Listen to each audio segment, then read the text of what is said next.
meniti titian terakhir, iaitu titian akhir zaman. Wahai muslimin muslimat sekalian, kita adalah umat akhir zaman. Tidak ada lagi nabi setelah Nabi Muhammad sallallahu alaihi wasallam. Nabi kita adalah nabi yang terakhir. Dan dengan perutusan Nabi Muhammad sallallahu alaihi wasallam itulah tanda pertama hampirnya kiamat. Berdasarkan hadis Nabi sallallahu alaihi wasallam, Nabi bersabda, "Bu'istu ana was-sa'atu kahatain wa yushiru bi'usbu'aihi fayamudduhuma." Sadaqa Rasulullah sallallahu alaihi wasallam. Hadis riwayat Bukhari dan Muslim, hadis yang sahih.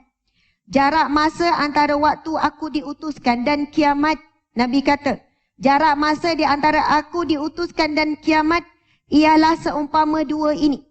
Baginda mengisyaratkan kedua-dua jari baginda, iaitu jari tengah dan jari telunjuk.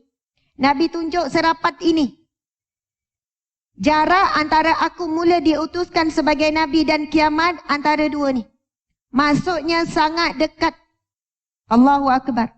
Saya ada baca, saya ada dengar ceramah. Katanya tahun 2020 ini antara gerbang nak masuk kepada tanda-tanda akhir-akhir kiamat. Tanda-tanda besar kiamat. Di sana ada hadis Nabi sebut, sesungguhnya umur umatku tidak akan sampai kepada 1500 tahun. Kita sekarang 1441 tahun. Maksudnya lebih kurang dalam 60 tahun. Nanti adalah tu yang rasa, tak sempat rasanya, insya-Allah tak sempat. Ada yang ibu-ibu jumpa saya macam tu. Seorang makcik umur 60 lebih. Ustazah, acik rasa tak sampai jumpa Dajjal. Orang Negeri kan. Cik rasa lah acik tak sampai jumpa Dajjal ni Ustazah.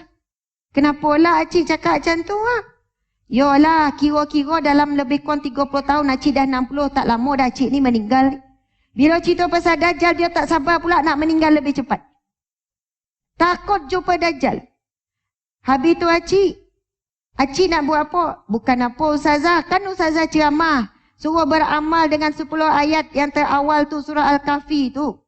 Kalau boleh hafal, kira acik tak hafal tak apa kau Ustazah. Kira macam tak ngadap Dajjal ni. Saya kata makcik, baca surah Al-Kahfi 10 ayat terawal, beramal, tadabbur kalau boleh hafaz. Dan ada riwayat kata 10 juga ayat yang terakhir, subhanallah. Baca yang terawal 10 ayat terawal pun tak apa. Itu di antara persiapan kita menghadapi fitnah-fitnah Dajjal. Tetapi fitnah Dajjal telah pun bermula daripada sekarang, telah pun bermula daripada zaman Nabi Muhammad sallallahu alaihi wasallam lagi. Yang disebut Dajjal kecil, Dajjal besar. Ketika zaman Rasulullah lagi dah ada Dajjal kecil yang mengaku sebagai Nabi. Musailamatul Kazzab dah ada pada zaman Nabi, mengaku Nabi. Nabi hantar surat kepada dia, dia balas balik surat kepada Nabi. Sampai isytihar perang. Maksudnya Dajjal kecil dah ada daripada zaman Nabi. Zaman kita lagi banyak Dajjal kecil. Sebab itu ayat yang ke-10 dalam surah Al-Kahfi itu menuntun kita satu doa bagaimana kita nak berhadapan dengan fitnah ataupun Dajjal kecil. Apa ayat yang ke-10? Sama-sama baca doa tu. Rabbana atina min ladunka rahmah wa hayyi lana min amrina rasyada. Sadaqallahul azim. Rabbana atina min ladunka rahmah. Ya Allah, berikanlah daripada sisimu rahmatmu. Min ladunka, daripada sisimu rahmatmu.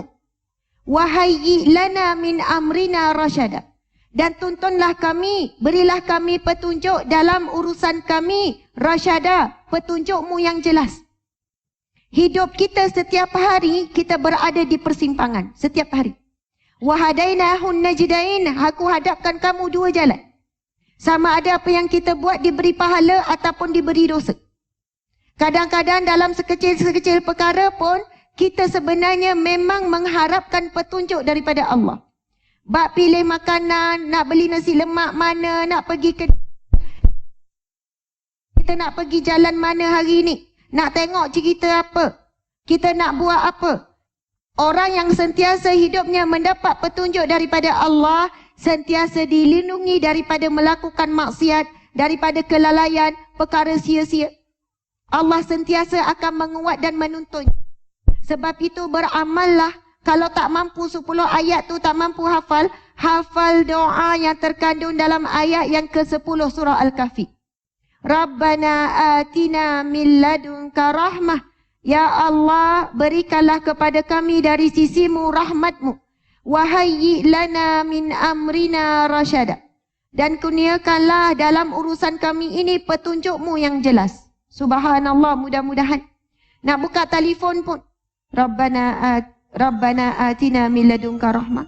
Wahayyi lana min amrina rasyada. Allahu Akbar. Allah akan pimpin apa yang kita nak tulis itu benda yang bermanfaat. Allah beri kita petunjuk.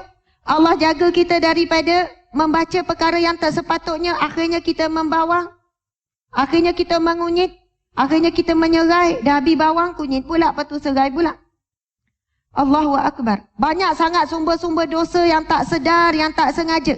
Dosa besar, dosa kecil daripada telefon. Kalaulah kita diberi petunjuk oleh Allah, insya-Allah akan terjaga. Okey, sambung lagi.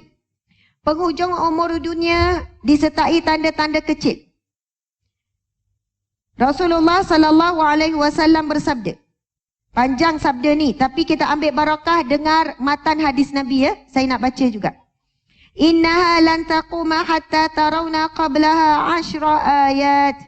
Fazakara ad-dukhana wad-dajjala wad-dabbah wa tulu'a asy-syamsi min maghribiha wa nuzula Isa bin Maryam sallallahu alaihi wasallam wa Ya'juj wa Ma'juj wa salasata khusuf khasfun bil masyriq wa khasfun bil maghrib wa khasfun bi jaziratil arab wa akhiru zalika narun takhruju minal yaman faturudun nasu ila mahsyarihim.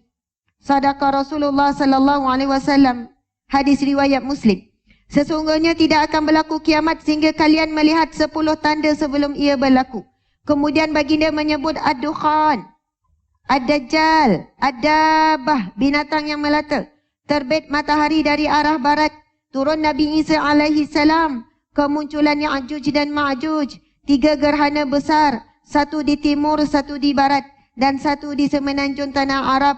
Dan yang terakhir ialah api yang keluar dari Yaman menghalau manusia ke padang mahsyar. Apabila berlaku salah satu tanda daripada tanda besar kiamat, tanda seterusnya akan berlaku dalam tempoh yang singkat. Ketika berlaku ujian yang paling besar iaitu kemunculan Dajjal, hanya iman seseorang yang mampu menyelamatkan tuannya daripada ujian tersebut.